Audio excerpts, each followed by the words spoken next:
In this episode of the Sam Oldham podcast, I'm joined by Winston Powell. In 2023, Winston represented Great Britain at the Junior World Championships, qualifying for the all-around final, parallel bars final and horizontal bar final. Most recently at the British Championships, he finished ninth all-round, took a bronze medal on high bar.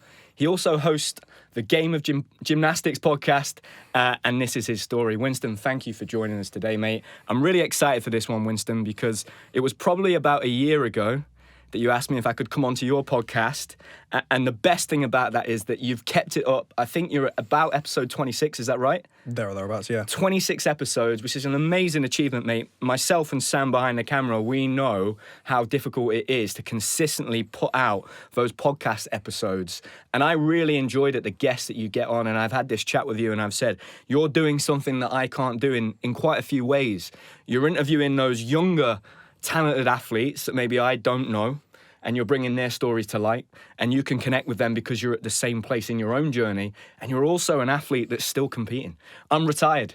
I'm out of the sport. So for you to be somebody that's actually doing it and competing very well like you did at the British Championships, it's a brilliant thing you're doing, mate. So thank you for being here. I guess just to start off with, just tell me, we had a little chat off camera there. You said that you've got a little bit of an injury. You've just done the British Championships. It's a big event in the calendar. How are you feeling right now a few weeks after that, and has it taken its toll on you? Yeah, so I guess we'll just start with how I was actually at the British. I think the British is always an amazing competition. It's always amazing to compete there, the arena, the atmosphere, everything. It's always so cool. I missed it last year, and I missed it the year before as well, because of Junior Worlds, which you mentioned, and then last year because of my ankle. So it was just amazing to get out there, compete again in that big arena. It was probably the best competition I've had this year as well, because English was not great. Welsh was pretty much a practice comp, so it wasn't great either. So to put an all-around score in wasn't the best, but all in all, I can be proud of my performance. And then to actually get a medal on high bar, 2 clean high bar routines out there, very happy with that. At the British, I was managing a little bit of an injury in my oblique, muscle strain or muscle tear. I'm not 100% sure still. So it was a bit tough to get through it. It was like basically running on purely on adrenaline. And I think since then I've had to take a little bit of a step back. I've had a couple of weeks of very minimal training, pretty much just ring strength to stay off it. And then yeah, since then it's been a bit of a deload, but I'm starting to get back into it now. I realised that this kind of dates the episode because, like, in a couple of weeks' time, I'm going to be back in full training and doing full routines and stuff. But yeah, right now I'm in a position where I'm just building back up towards routines for the British teams and London Open. I think what's really interesting about that, Winston, is that I was there. And I had the role that I had at the British Championships, but I was able to watch the gymnastics. And from the outside, you would never know that you were struggling with an injury like that. I think that's great for maybe the younger athletes that are watching.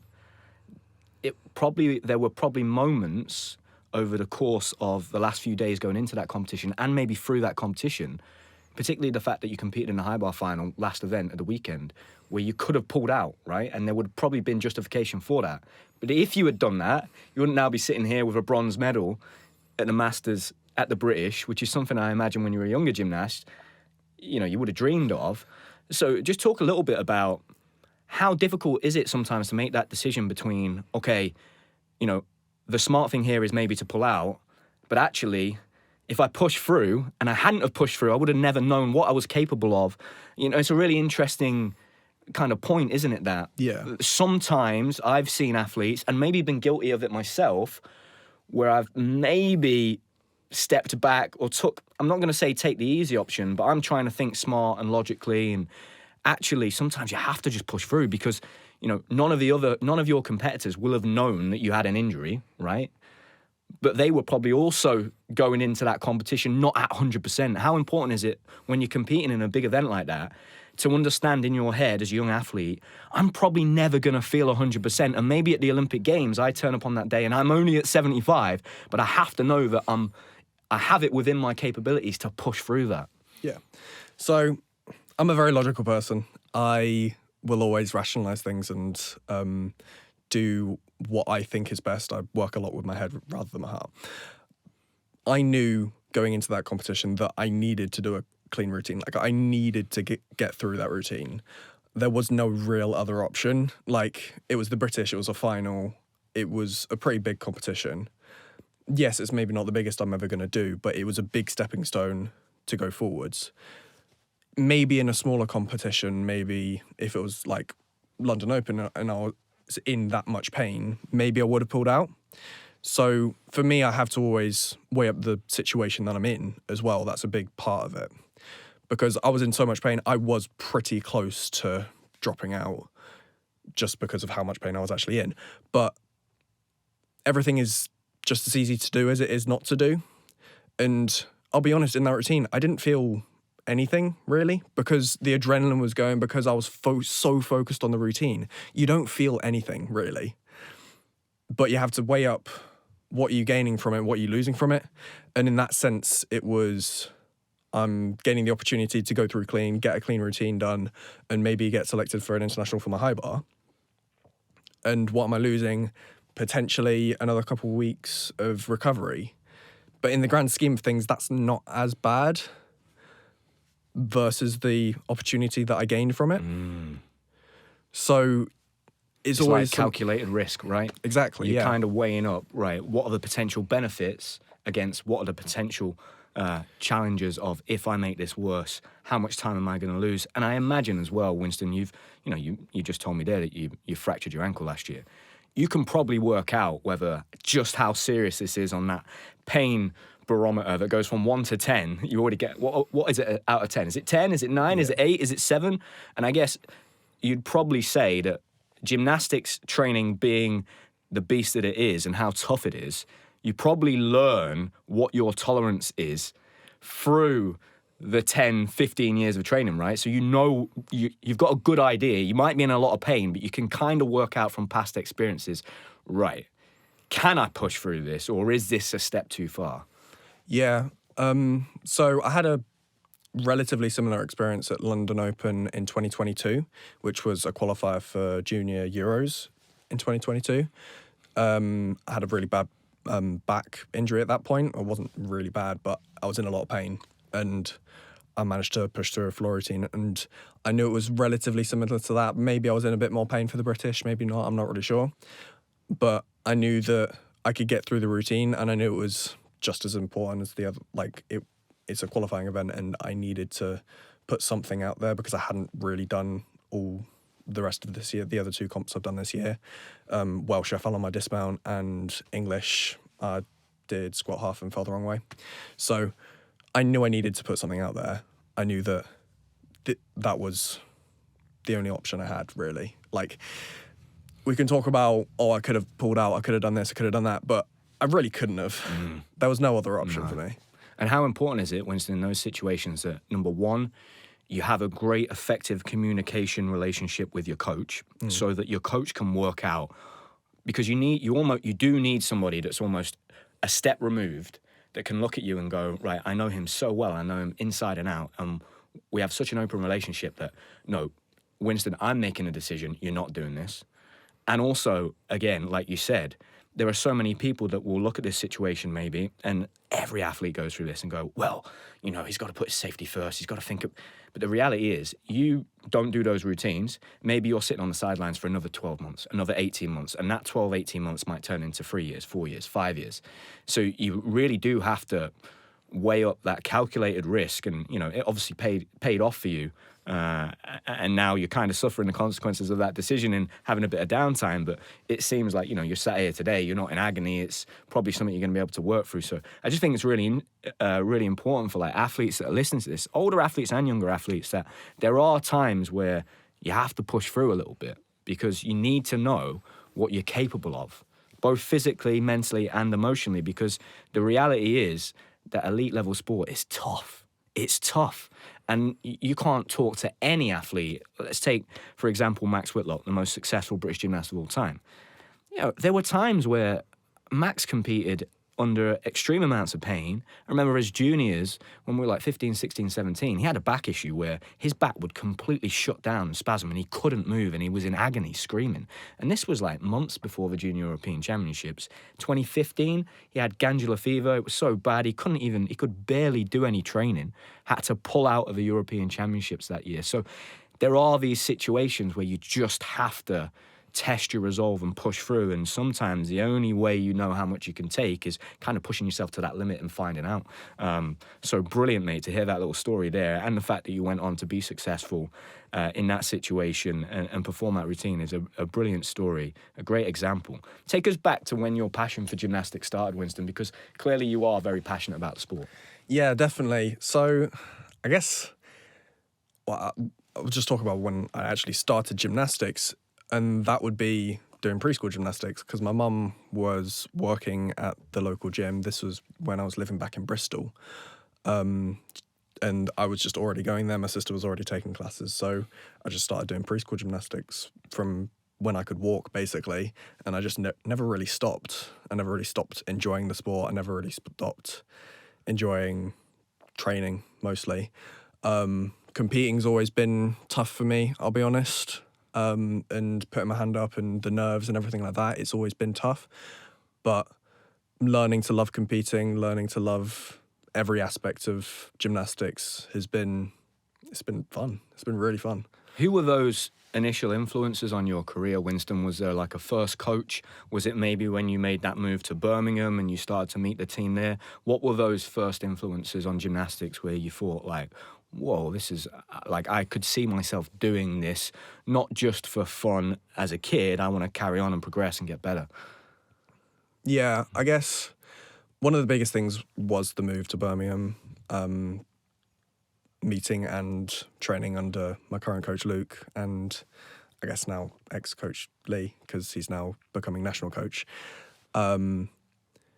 That was one of the biggest things. And then also like early competitions, so level 1 when I was like 9 years old, doing like the London Open and the what was it called, Piper's Vale comp, like all of those little comps that you do when you're younger, and actually doing really well in them sort of put me in the mindset of I'm actually pretty good at this and I can actually do something with this. And then like I said, it's pretty much just that I never really stopped doing it. Yeah. That was the main thing. And it wasn't even like a question of will I keep going? It was just like, it's just always something I've done. It's just quitting has literally never been in my mind.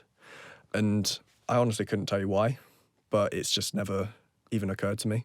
And when you moved to Birmingham and you're in that environment, and I imagine that was at the time when Birmingham first was kind of getting started and being built, and Lee's coming in and Luke's moving in, and then there are these seniors, new seniors, but also older juniors, like a big group of them. What influence did those athletes have on your career growing up around that and being able to see that, there really is a pathway in this sport? And, you will have had Joe Fraser, Dominic Cunningham, Joshua Nathan, so many young athletes that were doing very, very well and also stepping straight into the senior ranks and doing well. When I think back to Dom winning his gold medal on floor back in 2018, and then Joe making that transition in 2017 to the senior team and never really stepping out of the senior team after that. What influence did those athletes have on you growing up and being able to be around them in that environment? Yeah, so I moved to Birmingham when I was 8. Okay. I moved there about 2 months after Luke actually started there. Okay. So I moved there pretty much at the same time as him, which was also great. But yeah, being with all the older guys, Joe, Dom, Hamish, Josh, or Hamish when he was there, Josh, and then all the other guys, like some of the guys who have quit now and moved and all that sort of stuff. Being around all that it was huge because it was a snapshot into what I could be and what sort of gymnast is possible for me to be. Especially Joe, like he's like one of the most motivational people I know. Like when he's in the gym, everyone knows he's in the gym because he's just so loud. And being around that, especially when you're so young and naive to the world, like it's amazing. And having that influence was just massively helpful. really put into words. When did you start working with Luke, Winston? Was that straight away? Straight did you away. work with Lee first? Yeah, straight away. There was a little group of us, of which I'm the only one left in the gym. But yeah, I moved in pretty much straight away into Luke's group. He had me, Kai, Tom, Orlando, and no, Orlando wasn't there yet, and Diane, and they've all since quit, but I'm still going strong, I suppose. And what do you think the advantages were, Winston, of having a coach that is essentially first time around trying to build a group of gymnasts that has just been an athlete? What were the advantages of having a coach that was an athlete competing at that level? What were those initial advantages, do you think? Yeah, I mean, there's still advantages to this day. He still remembers what it's actually like being a gymnast, what it's like training and competing, and when you have the highs and you have the lows and the anger that you get when you don't get skills and all that sort of stuff. So he's been there, he's done it, and it's great to have that as a coach because, yeah, he knows what you're going through. It was also kind of weird because he was so new to coaching. It was almost like we were his little guinea pigs, and he could just sort of try out different things with us, which was quite cool because we learned like different techniques for things. We could find the way that worked best for us. It was quite good. It wasn't like you had to do the textbook definition of the skill. You could find your own way of doing it, which is quite cool. And he was, I guess, at that stage of his career, right? As a coach, a young coach, you're still learning. You like learning on the job. And so it's a pretty cool thing to have that relationship with your coach where he's learning, I'm learning too, we're on this journey together, and it probably brings you quite close, right? And you have a close bond. And I imagine being an athlete and then being an elite level gymnastics coach, I'm sure one of the big advantages is probably that man management of understanding what do I need to say at the right time, because he's probably been in situations where coaches have given him the wrong feedback at the wrong time. So knowing when to step in, when to say something, and maybe, you know, you experienced that just at the British recently. I imagine that's a real plus to have in your back pocket, having a coach that knows exactly when to say the right thing. Yeah, exactly. Like, obviously, we're both still learning. Well, we're all still learning. So sometimes there can be wrong things said at the wrong time. We can all make mistakes, and that's part of the journey, really. But being a part of that journey together definitely has brought us closer. What's it like, Winston, growing up, having the expectations on your shoulders as one of the best juniors in Great Britain, and everybody expecting you as a junior and as a team of juniors to go out and just win everything? And what's that like, that expectation? Do you feel it? Did you feel it as a junior going to these competitions? And is it hard to take on those expectations? Yeah, so I guess it depends on when you're actually talking about in my junior career. Because when I did my first international, I felt like absolutely no expectations. I felt nothing because I just wanted to go out there, get experience because that's what everyone was telling me. That was 2021, end of 2021. 2022, I felt a little bit more pressure because I was really trying to make that junior Euros team. And I wasn't quite at the level of everyone else. I was just behind. So I was second reserve in the end. So didn't get to go to the prep camp and didn't end up getting to go to junior Euros. But then sort of had to use that as motivation. Like it did sting not getting selected, but I had to use it as motivation going forward to 2023. And then winning the English all-around that year and then getting selected for Junior Worlds. Honestly, even though I won English that year, I wasn't expecting to be selected because in my mind, I'm just like, they're just going to make their decision. I don't need to worry about what's going to happen. I'll just do my thing regardless. Like, because it was either Junior Worlds or British, and they were about the same time anyway. So, and then when I went there, it again depended on the competition that you were on about, because qualification, again, had no expectations because I was against the rest of the world as a junior, which I'm like, they're going to be better than me. Like, in my mind, I'm just going to have fun, do my best. I ended up qualifying 7th in the world, which was, again, insane. And then when I went to the all-around final on the Friday, 2 days after, I felt pressure again because I felt like I had to do the same thing again. Mm-hmm. And then I messed up. And then 2 days after that, I had my P-bar high bar final. I was just like, okay, just going to enjoy it now. Because again, not expecting a medal, not expecting anything. And I did really well again. Yeah. So I think having less, or it's not even less pressure, because it's the pressure I'm putting on myself. Yeah. It's not expectations of anyone else. It's not what anyone else thinks I should be doing. It's purely what I'm putting on myself. So I guess minimizing that, using the nerves as excitement has helped quite a bit in terms of actually putting performances out there.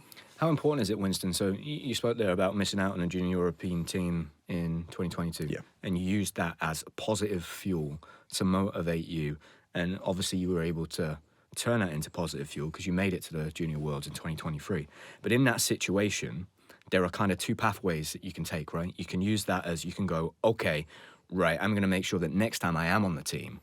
Or you can turn to the, why didn't they pick me? It's not my fault, resentful. And that pathway, they split off, don't they? And they lead in two completely different directions. And you will have seen athletes that have gone that way of almost playing the victim in that situation. Yeah. How important is it that if you face a setback, particularly early on in your career, that you really focus on the long-term plan, stretching out your horizons and taking the positives from that situation and using it as a force for positive motivation rather than going, oh, that's it, they're never going to pick me, they don't like me.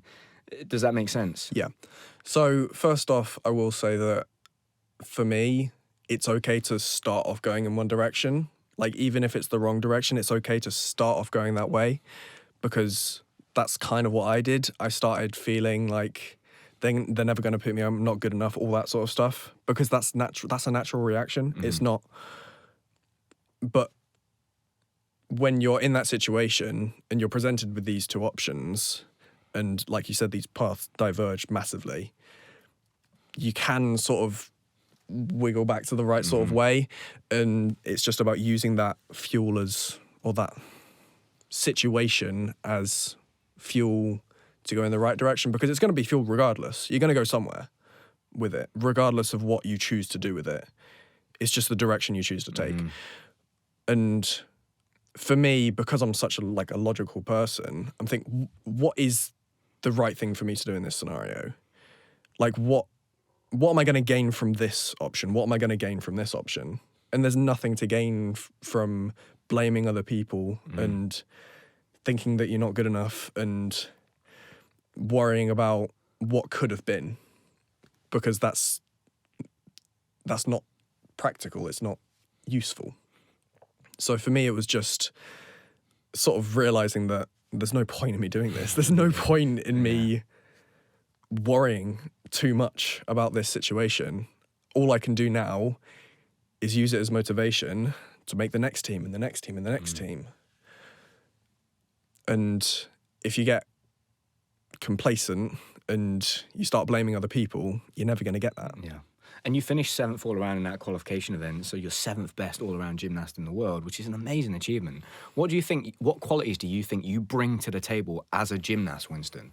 And how might they have changed from competing at 2023 Worlds and then maybe now today in 2025, when you look at the landscape of, the team set up in the next 4 years, maybe 8 years? What qualities did you bring, do you think, as a junior? And are they the same qualities that you have right now as a senior gymnast, or have they changed a little bit? Yeah, so in 2023 Junior Worlds, I was the most experienced person on that team, which is weird to think about because I don't think of myself as experienced in any way, shape or form. So I was designated team captain, even though that title really means nothing. But I sort of felt it was my responsibility to sort of hold the team together. And when George Atkins didn't have the best competition in the qualifications, I was trying to cheer him up and motivating Alex and all that sort of stuff for his pommel final, all that sort of stuff. So I was trying to be as much of a team leader as possible. But I think for me, I don't really know. For that competition, I wanted to be Mr. Reliable. I wanted to get through all the routines I needed to. So qualifications, I did really well, went through every single routine, 6 for 6. All around final, again, didn't do great, fell onto my apparatus. And then apparatus finals, again, did really well. So I was with the performances that I put out there, very happy. Nowadays, So you'd say definitely go at on. that point you were bringing the experience, the consistency of Yeah. performance, other gymnasts being able to look to you as a little bit of a leader, being reliable, almost being the cheerleader of the team a little bit, which is, look, that's a hard thing to do when you're a junior athlete. You're already thinking about other people, which is great when you're in a team environment. At that time, as even a junior, do you feel like you were bringing, in terms of apparatus, you were already bringing potentially that success that you're having on high bar? You were bringing it then as a junior? You qualified for little P-bars bit. and high bar finals there at the Junior Worlds? A little bit, yeah. High bar was the one piece that I thought I could qualify for. Okay. And I ended up doing that. I like scraped into the P-bar final as well. And oddly enough, well, I placed the same in both of the finals. Okay. So high bar placed 6th, P-bars placed 6th. But on P-bars, I got 13.6 and there was joint gold and it was 13.733. Wow. And then bronze was 13.7. So I was really close to a medal, which I was not expecting because I never thought of P-bars as like one of my specialties anyway.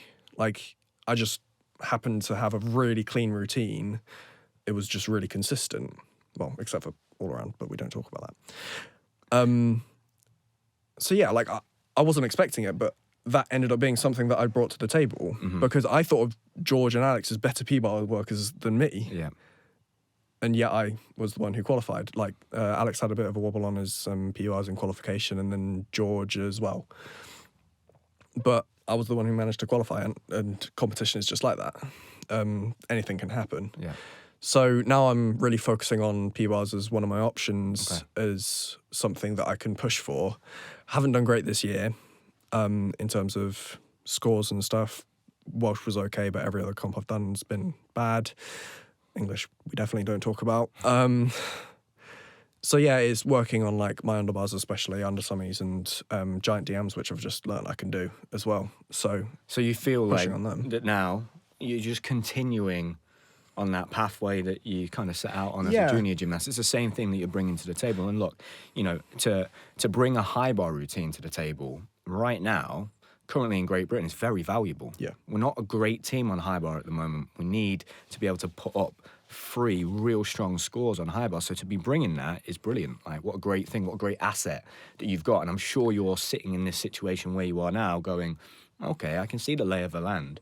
There are definitely areas that I'm bringing things to the table on, and high bar is definitely one of those pieces of the puzzle. And I guess when you think about the parallel bars at the Junior Worlds, that's a great example of the whole performance. There are many pieces to it. It isn't just your ability to perform technical or difficult gymnastic skills. It's also your ability to perform those, you know? And so sometimes you might not have the most difficult routine. You might not have the best technique on that apparatus, but you might be better at putting it all together on the day. Yeah. And it's the whole combination of that, isn't it? Yeah. And for me, watching you at the British Championships in 2025, that's what I felt like. You know, you kind of climbed that table towards the end and you finish very close to those medals. There's not a big difference there. And there are so many athletes that I see now. I'd say the top 6 guys that are going out and competing at the Worlds and the Olympics consistently, and I would maybe put Jonas in that top 6 now from competitions this year. Yeah. Those next 7th place, and it's not necessarily the numerical order in all around, but 7th gymnast on that list, down to almost 15. Yeah. You guys are so tightly bunched. Really interesting for me to watch that. And what were your takeaways after the British Championships? Did you look at that result sheet and go, "Oh, I'm in the mix"? Honestly, I kind of knew that I was going into it. Okay. It was just about proving that. Well, if I go back to Junior Worlds very briefly, like that was the competition that sort of made me realise that I could actually be something in the sport, like properly. Like I knew that I could do internationals. I knew I could be there or thereabouts. But Junior Worlds and that English just before, like I managed to get gold in the English. I managed to be like probably the best all-rounder of my age that year. And managing then also to make 3 finals on like a world stage. Yes, it was junior, but it was still a world stage. sort of made me realise that, okay, this is what I need to focus on based on what I did at that qualifications and all of those finals. So that's what's really pushed me forwards on P-bars and high bar. And seeing, yes, high bar, like it's one of the pieces that we really need as a country. It's high bar, rings and P-bars, basically, is like the biggest ones, is what I've heard, basically. Pommels is always one that we need to work on, but we've got some really good pommel workers. Floor, vault, we've got down. So, yeah, like being able to almost specialise on one of the pieces that we actually really need as a country, and putting a routine out there like at the British that, honestly, it was nowhere near my best. Like, I know I can do so much more. I know that I can put more difficulty in there. I know I can do more, execute it better. I know I can do a big dismount, all that sort of stuff. So being able to be around that sort of area of nearly there, like nearly being able to be put on teams, nearly being able to challenge for these big medals and all that sort of stuff, it's cool. What do you do now, Winston? So you've finished ninth all around at the British Championships. Yes. You can see all of those guys that are above you. You're looking at those numbers. You're at almost like another cross junction. Do you focus on your weaknesses and try and build them up to where your high bar is? Or do you now go, right, I'm bringing high bar to the table. We're weak on high bar. I've also got parallel bars that's improving. Do I double down and make sure when we think of high bar, we think of me? And are you having those conversations with your coaching team? Are you thinking about that yourself? I'm sure that all around is still a massive focus, right? But yeah, can you talk about that a little bit? Because you tend to get to 18, 19, 20, and there are two pathways to take. You either really focus on your weaknesses and bring up your all-around score, or you focus massively on your specialized event, which for you potentially is the high bar, and you also work on these things as well at the same time, and there's two ways of almost bringing your all-around. Does that make sense? Yeah. Like you said, there's two pathways to take, but in this case, before you take it, you have no idea which is the right one. Mm-hmm. And for me, I'll always work on my all-around. For the next few years, I reckon I'll always be an all-arounder. So I'm going to constantly be working on my weaknesses and constantly be working on what I can offer as an all-arounder. I'm not going to say that it's a definite thing that I'll be able to challenge for anything all around in terms of worlds, in terms of Euros, anything like that. But it's something that I can keep working in the background. I know I've got potential for it. Mm.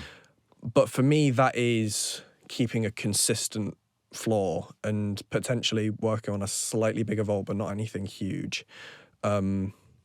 Consistency on pommel and trying to get strength on rings. But those aren't massively time-consuming things that I need to be working on, so that then I can focus the majority of my time on P-bars, on high bar, so I can work on my strengths and put them up to the point where I can be put into teams specifically for those apparatus as well. So a bit of both, really, yeah. In all honesty. I want to keep doing all-around. I want to do that because I think all-arounds, it's really hard. It's really, really tough to be good on all six apparatus because it's six different sports, basically. But to be able to do that, to be able to say you can do that, is just quite cool. And I think I can still push for all-around success. I definitely think I can. Yeah, I think for me, when I look at it, being able to be taken seriously for teams, you have to have been out there under pressure and won medals. And the easiest way to do that is to potentially be selected for these World Cups, to compete on one apparatus, to bring home silverware. And then if you do have capabilities as an all-arounder, you're being pushed into those situations where you've got a shot at trying to take your opportunity to compete as a team, right? And be in those team environments. I think that's a really important thing for maybe young gymnasts who are transitioning to the senior gymnastics, or maybe are, will be doing that or going through that process in the next year, 2 years, 3 years throughout this cycle. You have to really think about, I've got to bring home medals, because the whole of this system is built around, can you deliver medals for Great Britain and British gymnastics. And if you can, you're taken seriously, and then we're going to consider you. But you have to make sure that if you do get that opportunity, you're also capable of doing 6 pieces. So I think it's probably the right thing that you're doing and the right approach, mate. And specifically looking at, it sounds from our conversation today that you're quite a logical athlete. So you're able to kind of take a step back, look at the lay of the land and go, what am I bringing to the table? Where can I be valuable? Where is it that I can be valuable? And I think, it's exciting, mate. And you are a very solid all-arounder. When I watched your performances at the British and I rewatched them again before our conversation, I was very, very impressed, mate. And for me, my question to you around, I guess, making that next step is, how do you, or anybody that's in that bracket of gymnasts from 7 to, let's say, 15, who are all within 2 marks of each other, how do you think you get to that next level? Because not all of you are going to be able to do that, right? Like, let's say that there's 10 gymnasts there that have the capabilities to do that. 2 or 3 of you will be successful in that pursuit. What do you think you've got to do to be able to get to that next level? Is it spending more time with those guys that are there and understanding what that level looks like? Or is it just doing more of the same? Does that make sense? Yeah, for me, it would be differentiating myself. Seeing what I can do differently to everyone else. Because, as you said, building teams is working with, like, weaknesses. It's finding what the weakness of the team is. And if I can differentiate myself in a way that is showing that I can be strong on the weaknesses of the team, then I could be put into that team. But it's doing that, being consistent on those pieces, because I can push for the most difficulty I possibly can. I can do all that sort of stuff, but it's about doing that and then, again, performing it under pressure, about bringing home those medals. So, yeah, like you said, like what I'm going for this year, hopefully, is World Cup. Hopefully make P-bar, high bar finals, and then bring home medals from that, and then catapulting myself that way. That's the biggest thing for me that I'm trying to do. So for me, bringing myself outside of those, however many people it is, would be showing that I'm different from them in some way, shape or form. Being able to provide something that they don't is the biggest thing for me. Because if I can provide something they don't, then there's no other option. Yeah. They have to pick me. Yeah, very good, mate. It's super interesting. One thing I wanted to chat to you about was the GB development squad, the senior development squad, and just that system, just for people that are listening that maybe don't understand the system right now, because it has changed quite a lot. Like you said, there's a lot of new national coaches coming in, lots of moving parts. Can you just explain the structure of the whole senior team at the moment and how that works? Yeah, so we've got 24 people on the senior squads. 12 of them are in it's just senior squad, and then 12 are in the senior development squad. I think I've got those numbers right. I might be completely wrong, I'll be honest. So effectively, there's an A team and a B team. Essentially, yeah. So throughout the year, there are squads. So there are senior squad, there are senior development squads. At the very start of the year, in January, there's a full squad where we've got everyone going to it. And then, so throughout the year, the senior squad will train together, the senior development squad will train together. But there's a bit of a separation in terms of that. Okay. So there's a little bit of a separation between the senior squad and the senior development squad. But there are other squads, senior invite squads throughout the year as well, I believe, where you've got a bit of a mixture. Okay. So you'll still have some people competing or training together, because internationals will be selected from both of those teams.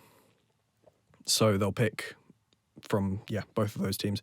What Baz said that he wants is for everyone in the senior and senior development squad to do an international this year at least, so that he can see something from everyone, because what he wants is a clean sheet from the start of this year, so January this year.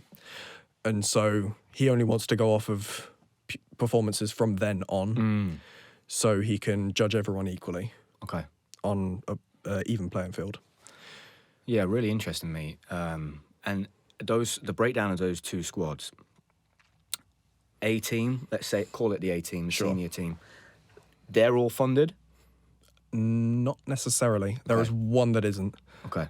Ramel. So So they're not all necessarily funded, but the majority of that squad are on APA funding. Development squad, anybody funded on that squad? Yes. So funding works very differently to squads, and it's a little bit confusing as to how it all works because you need to do well in certain competitions to get onto it. So there are some people in senior development squad that are, and then some that aren't, and then all but one in the senior, the A team that are, and then one that isn't. I think it's 6 total that aren't, and then 18 that are, I think. Right, okay. Is based on just what I've seen and what I've heard. And what do you have access to as one of those athletes on one of those two teams? Is there a difference there? Do you have complete access to the physios, the nutritionist, the psychologist? How does that work, mate? Well, in terms of access, it works in terms of funding. So if you're not on APA, then you're on TAS, which is Talented Athlete Support Scheme. Okay. So you get access to physio, not through British Gymnastics, but through other means. So normally it's through a local university, basically, which is what I've got. And I think what Ramel has as well. But then if you are on funding, which some junior athletes are as well, then you get it all through British Gymnastics. Right. And I think the level of support that you get is tied to the level of funding that you're on. Right. More so than it is tied to what squad you're on. Right, okay. That makes a lot of sense. And to me, it seems that's quite a big group, 24 gymnasts. And one thing that I did feel watching the British Championships was that group down, take those top 6 guys out, there's a lot of depth there. There seems to me like there's quite a lot of depth in that bracket, which is a great thing. Almost more depth than maybe there was in the last 2 cycles. You kind of look at the Paris Olympics going in, the numbers going into those Olympics, it wasn't really too many gymnasts in with a shout of qualifying for those spots. So, that bodes really well for the next Olympic cycle. It just means, I imagine, it's going to be pretty cutthroat, right? And you're getting some gymnasts that are very good athletes missing out, not being funded, and then the question becomes, how long can you keep justifying the full commitment when you start getting into your 20s and you're going into your mid-20s? Yeah. So, yeah, like you said, like Paris was, there was pretty much 7 people that could have qualified for Paris, and then 2 of them were going to be reserves. But yeah, like I think with my age group, like there's 6 people from my age group on the senior development squad, and then there's 4 from the year group below on squad, and then like a few others that could be. Like there is a lot of depth in the within British Gymnastics now, and I think that is a great thing. But it just makes my job harder, really. But yeah, again, it's just about differentiating yourself in some way. It's about showing that you can provide something that other people can't. Did you watch the British Championships, the TV coverage of it? Because there's a very interesting, I had a conversation with, essentially I interviewed Barry Colley, right, who is the new head national coach. And he was pretty open and gave quite a lot away. Right. He spoke about there being 2 teams, one going to the Euros next year, one going to the Commonwealth Games, which is a departure from the approach and strategy in the last cycle. And I think that's because they're close, right? Yes, but it was kind of framed as, I want 2 separate teams, which is brilliant for you. It means you've got the doors wide open there to try and get one of those spots. Potentially there's 10 or 11 or 12 spots if you include the reserves. And he also spoke about, personally, he wants to see a lot of difficulty. And I think my big takeaway from watching the British, outside of that depth, and for me personally seeing a real difference in level between those top 6 guys and the guys below, would be that I felt like the difficulty actually came out on top, which was interesting. I'm watching the rings final and I'm seeing Courtney and Harry compete against each other, and I had a beautiful view of it. I could see right from the side, so I can judge the execution of their strength positions, and I could see the front angle on the TV screen that was down here. And Harry performed a much cleaner routine, but the difficulty came out on top because Courtney had that buffer of 4/10, which was quite interesting for me because I wasn't sure how this code was going to play out. And the head national coach there was almost saying, I want to see difficulty from these young gymnasts. That's what I want to see. Are you taking that on board? Are you thinking about that as a strategy moving forwards? Trying to, yeah. I think one of the biggest things for this code is dismounts. And one of the biggest things that Courtney has in his routine is triple back. And having that as a dismount does help a lot in terms of your difficulty. Like playing around with some stuff and trying to put as much difficulty in as possible. But for me, I'm never going to put something in my routine that I'm a bit like, will I get through it? Like, can I even do this skill? Almost like, I don't want to put those sorts of skills in my routine because it's just going to make me so much more nervous for the performance. Mm-hmm. Yeah, I can, maybe if there's one upgrade that I'm putting in that I'm a little bit skeptical about, like the Welsh I put in Homer for the first time, managed to get through that. But the rest of the routine I was not worried about in the slightest.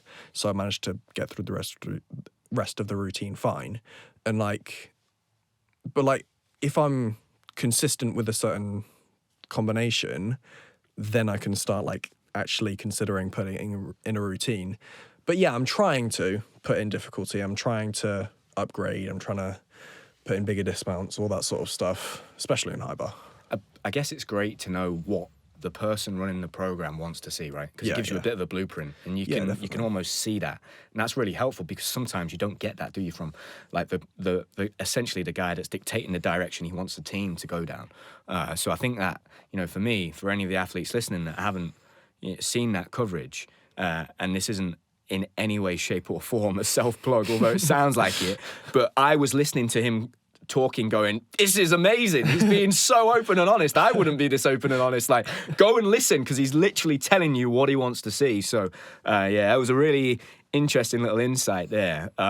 Let's move on to the podcast, your podcast, Winston. A year ago, you sent me a message and you said, Sam, would you like to come on my podcast? I'm going to start one. How do you feel about that? I don't want you to think I'm treading on your toes. Yeah. And, it's very kind of you. And I said, no, go for it. This is great. And the way it's panned out, we just occupy a different part of that conversation. And like I said to you, you're bringing something completely different to the table. You have all those connections with those younger gymnasts. I don't know those guys. So for me to go out there and I have to build a relationship first, potentially. And so it's brilliant now to be a year down the line and you've kept it going. Where did the idea come from? Where does that passion for talking about gymnastics, but also interviewing other athletes, come from? Because to do something like this and keep it up, you have to have a real deep love for the thing you're talking about. Yeah, I guess one of the main things was I saw your podcast and I realised that, yes, you're an ex-gymnast. Yes, you talk a lot about gymnastics, but you don't go into the weeds of what the changes of gymnastics are and what the very side, specific right? technical side. Yeah. So I guess I wanted to talk more about that because I realized that a lot of people don't know it. And gymnastics is a sport where people see it on the TV and they'll think, oh, that's cool, but they won't understand anything about it. And I think the conversation of gymnastics could be grown a lot because it is such an interesting sport to know all the background of it and all the technical bits, because knowing why something is difficult and knowing how much effort that actually goes into it makes it so much more impressive to be able to see it happen. And that part of that does come from actually doing it myself. Because I see these amazing skills. I'm like, I couldn't even dream of doing that, and I've been doing this literally my whole life. So part of it was that. But I guess, I just wanted to try something different, throw myself out my comfort zone a bit. And I was inspired a lot by your podcast. But yeah, I just saw that, obviously Niall's got his YouTube, but that's very different. And wanted to find another angle in, really. Yeah, like a place where you could exist that was slightly different. And, I would, for anybody listening that has maybe become a fan of this podcast and maybe hearing those athlete stories that we've shared over the past over 2 years now has maybe opened that door into a world of gymnastics. My advice would be, if you want to delve deeper, your podcast is a perfect place to go to that, because you do focus more on the technical side, the gymnastics side. You're getting guests on from, you've had Tim Peake from the media team at British Gymnastics, nutritionist, all of that, which is it's brilliant, mate. I mean, what value you're going to get and you're going to give to people, and just the fact that you've been able to keep it up. What is it that you love about talking to other athletes? And do you feel actually, as an athlete that's still competing, you're basically listening to your competitors and you can figure out what they're trying to do. I used to sit down at the start of every year and I used to predict what everyone else's routines were going to be. So I'd work out, okay, Bryn, Christian, Dan Purvis, Max Whitlock, I'd predict all their routines by the end of the year. And I'd start off doing that. And, I'm trying to do that by just guessing you're getting your competitors on and you're getting them to literally tell you their blueprint for what they're doing. So. Yeah, well, the thing is, like, to be fair, I don't know if it's changed or not, but everyone I've talked to, everyone I've had conversations with, like at squads and everything, they're always so open. They're always so honest with what they're actually doing, what they're actually trying to do. And I think learning from other people isn't something that should be sort of secret or hidden. Like, I'm very open with what I'm trying to do. I'm very open with what sort of combinations I'm trying and everything that I'm trying to put out there.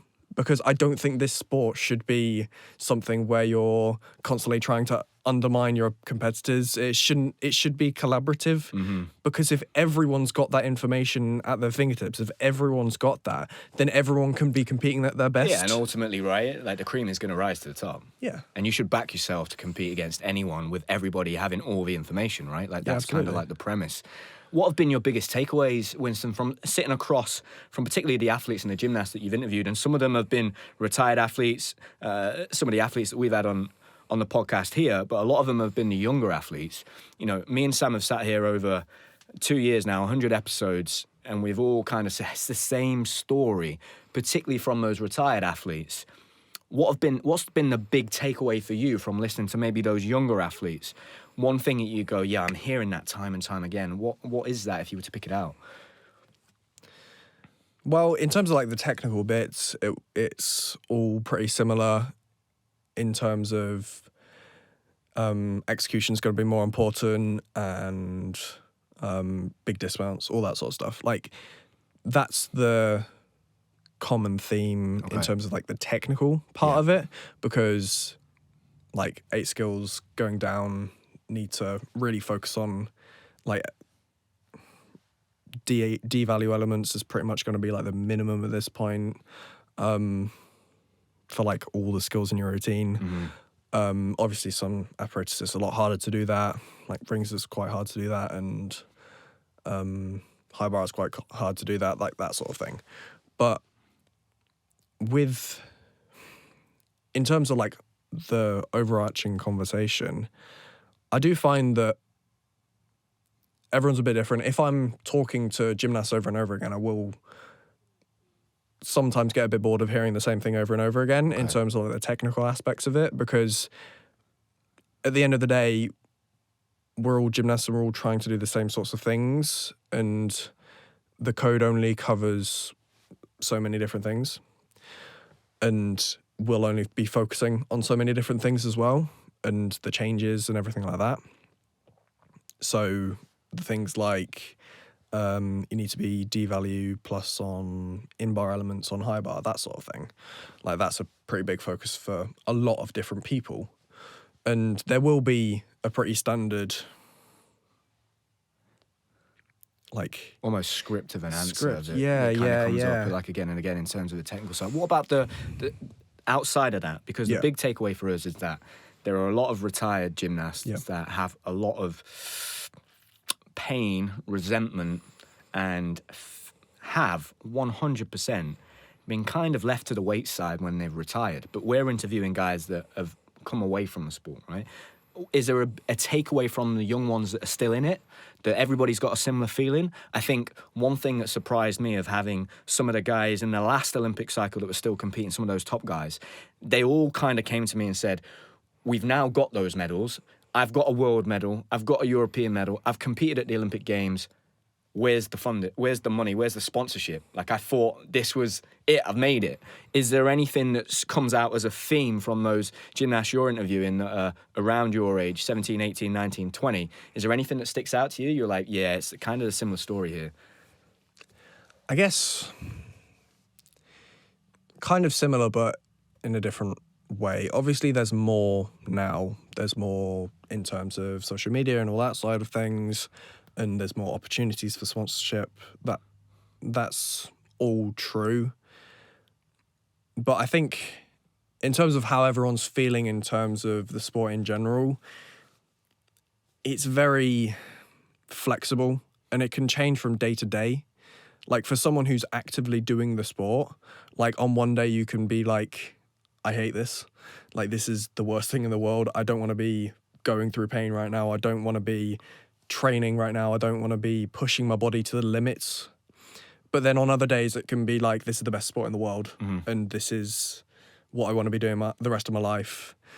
And like when you're doing new skills and all that sort of stuff, like because it's so flexible and their feelings for it are so varied just by the fact that they're not looking at it retrospectively. I think that's why there's not been like a massively overarching theme. Okay. Like, again, like technically there have been things that everyone hates, like the one-leg balance, all that sort of stuff. Yeah. People hate that. Yeah. But in terms of how they feel about the sport in general, because they're doing it currently and because feelings are so flexible in themselves, there hasn't been a huge amount of overlap. Do you feel like there's an understanding amongst your peers and the gymnastics community and those young guys that are trying to make a name for themselves that now you can't just be a great gymnast, you also do need to have some kind of a brand. You have to have some kind of a presence. You're doing it, right? You've got a podcast. You've got to have some kind of a presence online to build a career. Because I imagine there are some gymnasts that they want to do this full time, but there's going to come a point where you can't justify training 6 hours a day, 6 days a week, and not getting paid if you're 25. Because the rest of the world and the people that are your age are moving on with their life, and they're getting a job, and they're starting a family and thinking about getting a house, right? Like, is there an understanding when you're seeing the success of somebody like Frederick Richard, and even a lot of the international gymnasts? You go and look at the best international gymnasts from around the countries, top gymnasts in Spain, top gymnasts in Italy, top gymnasts in France. They've got social media followings that are in the hundreds of thousands. So do you think there is an understanding that the landscape's changed a little bit, and that traditional, I'm going to get a sponsorship with Adidas, isn't enough, and that's not how that works anymore? You've got to be able to tell your story and share your own narrative online to bring people along with the journey, because gymnastics, and I heard Tim Peake say this on your podcast, isn't on people's TV screens every week. So how does somebody follow the journey of someone that, you know, I'm a Man United fan. I can see Man United content every single day if I want to. You know, when am I going to see Winston Powell competing? 2 times a year, maybe, if he's competing at the Worlds and the Euros. So does that make sense? Do you feel like there is an understanding of that? Yeah, a little bit, because at the end of the day, we do still need to live. And it is, as someone who is living through it myself, it is quite hard to see so many people going to university, getting loans and everything and living that way, but then also getting jobs and actually having a life outside of it. And it's hard not to beat yourself up, but then you also have to realize that you're training for sometimes upwards of 30 plus hours a week. And sometimes it's because that's such autopilot for us, because that's the normal for us. We forget that no one else does that. We forget that that's not normal. Because for me, I'll have a full-on day, I'll get to training, I'll do training, and we'll get to the end of the day, I'm like, why am I so exhausted? I've only done this. But then I forget about the 4 hours of training I've done. Yeah. So I think that's one thing that everyone always needs to sort of keep in mind, because that's something I do all the time and beat myself up for basically no reason. Yeah. But yes, finding something else to do, finding some other way of getting paid. It doesn't necessarily have to be sharing a story on social media. I found other ways of doing it in terms of going to schools and doing school visits, stuff like that. And that's still sharing a story. And I think for gymnasts and for people, sharing stories is the most powerful thing that we can actually do. And that's how we'll grow the sport. But it doesn't necessarily have to be growing the sport that is the thing that we do to earn money. Yeah. It can just be a job that is part-time and we just do it outside of training, which I know some other people have done. So in terms of, it's not a necessity, is what I will say. It's not a necessity to go out there, put your face out there, share your story. It's not something you have to do. I'd say it's something that you can do, and it's something I'd always recommend, but it's not absolutely essential. Let's take ourselves out of you being an athlete now. When you look at the gymnastics that we're seeing in this new Olympic cycle, what are the big things that you're noticing, Winston? You know, one thing for me that was really interesting after the British, I spoke already about that rings final. Literally days later, I saw Harry doing triple back. Now, it wasn't necessarily that Harry couldn't do triple back, but the fact that Courtney's gone out, competed triple back, beat him with having that gap in difficulty, has made him go back, now put it in. So you're seeing firsthand how competition and seeing how the code works speeds things up, slows things down, changes the direction you're going in. And it's probably a good example of why at the start of an Olympic cycle, when the rules have changed completely, like a big massive shift, dropped to 8, people are still exploring, and it's almost watching other performances is going to go, oh, that is the path to least resistance. I'm going that way now. So that was really interesting for me to see over the last couple of weeks, just seeing Harry straight away. I'm sure he could do triple back before that, right? Harry's incredible. But going, oh, no, I'm putting it in right now because I don't want that to happen again next time. Yeah. To be fair, I don't know if that shift kind of happened at the British. It might have happened before then, because I know I've seen him working it in routines beforehand. So I'm not 100% sure if it happened like at the British, but it would have played a role, right? Definitely a contributing factor, 100%. But yeah, like people are finding the skills that they can do to make things happen as easy as possible. Like even just like a couple of weeks ago, I saw Mace, who's like one of the youngest gymnasts in our gym, is 12 years old, doing Bilazerchev on P-bars because it's a D above bar, and then he gets full requirement for that. So like things like that, I would never have even considered doing a Bilazerchev at 12 years old. But that's come into, well, I assume the coach's mind, Luke's mind. It really does dictate the direction, doesn't it? Like I think sometimes maybe the technical committee in the FIG, when they sit down and they set the new rules, it really does dictate the direction you're going in. So it's so important that they make the right decisions. You know, I saw we had a clip with Courtney from training. He was talking about if we hadn't dropped to 8 skills, I probably would have retired. I've carried on because, you know, I feel like I'm capable of doing 8 skills. And one of the top judges in the world from Canada commented saying, that's great to know, because that's one of the reasons we made that decision, is that we want gymnasts to carry on for longer. So you're seeing it like in real time. And I think that's one thing that those guys, when they're making those decisions, need to always remember. Like, I really like a lot of the decisions they've been making recently. Set aside the single leg balance, which I think is the most ridiculous thing I've ever seen. We're trying to bring gymnastics into the future, and we want to see massive skills, and you're almost taking 2 steps forward and 17 steps back.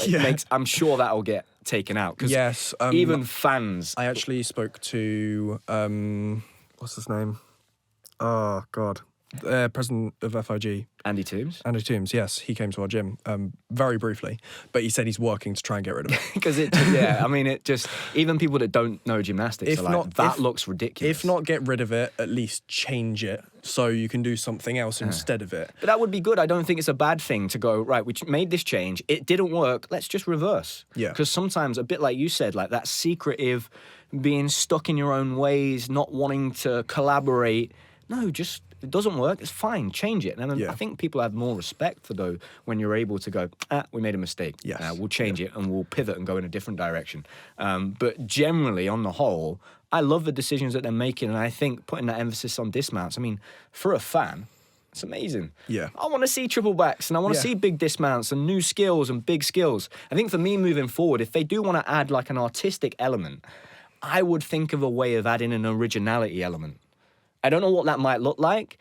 It might look like something, if you perform a skill that is a D or above, that nobody else in that event competes, you get some kind of bonus. Something to promote originality. Right. So we're not just seeing the same routines, because what happens at an Olympic Games is everybody, by the end of the 4 years, everyone finds the path of least resistance. Yes. So the routines almost look exactly the same. Yep.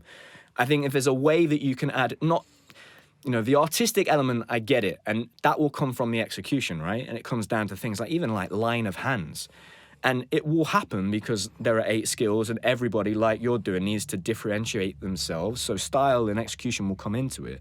But like men's and gymnastics, men's and women's is very different. We don't need to compare them. Like they're just 2 separate things, and that's fine. Yeah. But maybe adding an originality element into it will bring that to the table. Does that make sense? I think at that point, if you're adding in an originality element, I don't know how that would, like you said, specifically, you get extra points if you do something that you don't, that no one else does, like D or above. Well, they've added in a stick bonus, so that's wild. So, there's no reason why. I think we're going to have to do different things. The only thing I will say to that is that I don't know how that will work in terms of it's comparing your routine to other people's.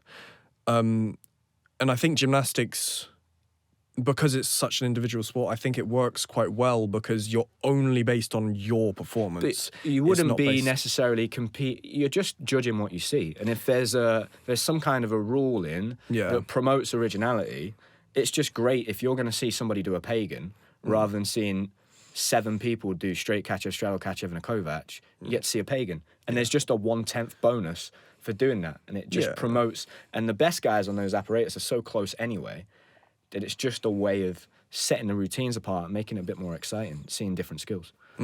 Yeah. And look, I've not spent much time thinking about that. That's just off the top of my head. No, that's fair enough. There's a different way to go around that, but I think there's definitely a way to add in some originality so you're seeing different skills, because you want to see completely different routines, right? If you go to a competition and you sit in the audience and you watch 8 high bar routines, if one person did a squat fall into a Jaeger full turn, you'd remember that when you walk away, right? Yeah. And so would the fans. Yeah. Because normally the stuff that excites you excites everybody else watching as well. Yeah. So I think there's something there to be done. Just moving forwards, I think the majority of all the decisions they're making are brilliant. But maybe instead of looking at how do we make it more artistic, how do we make it more unique and appealing and eye-catching and promote those skills that look incredible? Yeah, definitely. I think there's a way. I just don't know if that way is saying that if you do something that's different to everyone else's routines, because that I'm just thinking of a way that you can promote that, and it might be that you select a certain skills on an apparatus that are valued high, and maybe all you do is and they do this already, right? Maybe you just value those skills a little bit higher, and then it will naturally push people down that way. But there's been originality bonuses in the past. They had them in the past, in previous Olympic cycles. So there's a blueprint for it. It's been done before. Yeah. And it would be nice, I think, just to see, original gymnastics. Just seeing skills that have never been done before. Even a bonus for if you perform a skill that's never been done, yes, you get it as your name, but there's like some kind of big bonus there because that's awesome. No, that would be You want to cool. see new stuff. So if you do a brand new skill that no one's ever done before, yes, you get it named after you, but you also get a 0.3 bonus. Yeah, that would be cool, to be fair. Like seeing that done, for one thing, like seeing someone do a skill that's never been done before, because we're at the point now where there's so many different skills it's hard to think of another one that's not been done. But yeah, I mean, it's definitely something that they should consider, like finding a way of making that sort of thing work, because seeing the same routine over and over again, it does get dull, but it would be hard to implement, is all I'd say.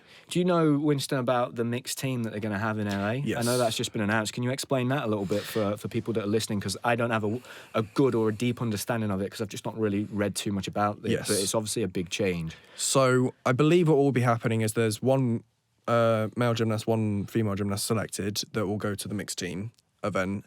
I don't really know what the women's will be doing. I think it will be beam, bars, and vault or something like that. Okay. And then men's I know for a fact is floor, P-bar, and high bar. Okay. So they'll only compete on those apparatus, and then that will be the score that goes forwards. So I'm assuming the total of those 6 will go forwards as the mixed team score. And then simple as that. That's just the event, I believe. I haven't looked much into it, but I definitely think it's an option for me, to be fair, because I've got P-bars and high bar As already. soon as My you said floor's that solid. and you said those apparatus, Yeah. I'm thinking like, you know, Made you're the going to floor take final any at chance you British. can, aren't you? You know, potentially getting onto that Olympic team. Yeah. What's interesting about that is that maybe it will bring a bigger audience and introduce them to men's gymnastics. Because we're in a sport that's dominated by women. Yeah. In terms of the fan base, the athletes competing and what they get from it because of that. Maybe what would happen is if you've got a man and a woman competing at the same time, it would bring in that fan base and introduce them to the sport of men's gymnastics. Yeah. I think we've certainly had some messages from people that are saying, you know, I love women's gymnastics. I'm starting to take more of an interest in men's gymnastics. Great to hear about it. So that would be a real great byproduct for us as a sport, right? Absolutely. To maybe take a little bit of that fan base and bring them into the sport of men's gymnastics. Yeah, absolutely. Like, especially in our country, like, even just based on the English Championships, the sheer amount of women that competed in that competition versus the men, like, there was probably less than 1.5 rounds, I'll say, of men's seniors, and then there was 3 full rounds of women's seniors. So that just, like, of the exact same amount of people in them. So that just sort of goes to show how female-dominated the sport is at the moment. And yes, it's amazing that and what they do is incredible and so competitive, that side of it. I know it is. But we also do one of the hardest sports in the world, and they're 2 different sports. They're not the same sport in the slightest. People would assume that they would be the same because they've got artistic gymnastics before them. But the things that we do, even the pieces that are the same, floor and vault, like, we do different things on them. They focus mostly on, like, Yuchenkos and stuff like that, but we do more Kazas and handspring double fronts and all that sort of stuff. So even the pieces that are the same, like floor and vault, are different. Yeah. So it's just things like that, like, that make you think that maybe if more people knew about it, that they would be interested in it, because I know a lot of people do enjoy women's gymnastics. Yeah, being exposed to it and seeing it. You're quite right. We had Ellie Black on the podcast recently, and, you know, we had a reel that we put out that got some crazy amount of engagement because there were a lot of angry, insecure people from men's gymnastics that took that conversation and felt that Ellie was saying that men's gymnastics is easier than women's. She wasn't saying that at all. And if I saw that, actually. They listened to the whole conversation, and I think there was a breakdown in language. Because for me, it was really clear that she was talking about the intensity of the environment within the 2 sports. She was spot on. She was purely saying that there are less apparatus in women. That was pretty much all she was saying. And she was saying that just the general approach is so much more laid back in men's than it is in women's, and she's absolutely right. So I don't know whether that was a lot of potentially people seeing that clip that are over in America or Canada, and they don't understand the wording that she was using. But to me, I was like, how can you not see this? This is so obvious. I had to write a message because I don't engage. As a rule, I just don't really engage that much because, you know, whether it's good or bad or whatever, it's too much information for anybody to take on. Yep. And so I said, Ellie is not talking about that at all. She's literally not talking about the difficulty between men's and women's gymnastics. She's just talking about the intensity of the environment that's around it. And I thought she was absolutely spot on. And I think that's something that we like to do all the time in sports, right? We compare men to women, and we do it like all over the place. You look at Adolescence, the Netflix documentary that's just come out. I mean, it's on the TV. It blows my mind. It's on it's on news every single day, and it's just men against. It's just this polarizing kind of thing. Exactly what you said. They're just 2 separate sports. Just leave them. Yeah, just leave them alone. Yeah. Just to finish off, Winston. And sorry to cut you up there, mate. No, I just wanted to know what's the gymnastics you like watching the most at the moment? Who are the people that you're looking at and you're using them as inspiration and you like to watch them perform? I'd say one of my favorite things to watch is high bar, and I'll go to Paris as my inspiration for this, or like the build up to Paris as well.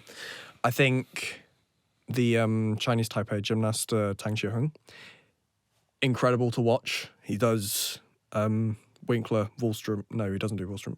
No, he does Wallström, not Winkler. Cassina and another G. Lukin? Lukin, that's the one. In his routine.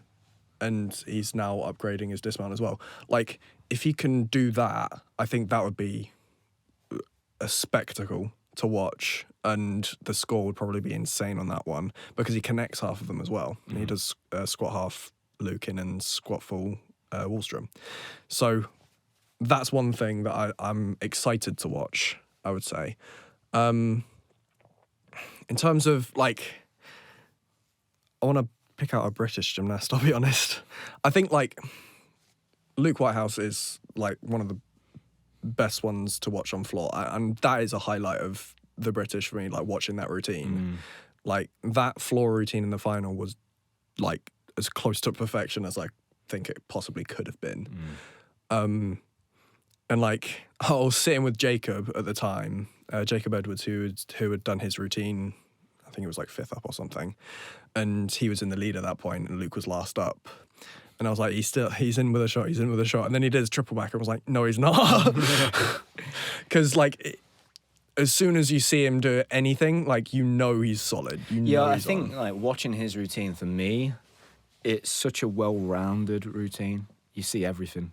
It's got combinations, a triple back, different technique, double, like, it's such a great all-around. And those two gymnasts that you picked out, and look, Luke is by no means a giant, right? But there is something impressive about a taller gymnast. I think just to watch, you know, watching a high bar routine from somebody that's 5'10", maybe, it's something that looks really cool. Yeah. You know? And for me, I'm really I think it's the long lines, the rhythm, the swing. To see a taller gymnast catching a Cassina and doing a Wallstrom, there's something that just aesthetically is very pleasing about that. And for me, you know, he might not be 5'10", but, you know, I know that Christian, for example, was around that height, 5'10", and watching his gymnastics, again, beautiful long lines. There's something about seeing that on certain apparatus that just looks really cool. It's interesting that you picked that high up because that's exactly how tall I am. Well, there you go, and you're a high bar worker. So, no, Winston, thank you for joining us. Thank you for bringing those conversations to light and doing the podcast. Keep doing it, mate. You're doing a great job. Keep sharing people's stories and bringing that value and focusing on that technical side of things and growing the podcast. Don't stop. Keep it up. Like, that's the biggest thing, is just to keep going, especially while you're in the thick of it, because you're bringing a perspective that not many other athletes are doing. I don't see many other podcasts popping up from other athletes. So keep doing it, mate. And now that you've got this far in, you've done the hardest part. Now you can just try and enjoy that process. Just tell people where they can find the podcast, Winston. Yeah, so it will just be under the Game of Gymnastics podcast. In Apple Podcasts, Spotify, the main things, but I've also got YouTube as well. So you can find it under my name. So Winston Powell -GOG, I think is my username. Amazing, mate. Thank you very much for joining us. Top man. Thank you for having me.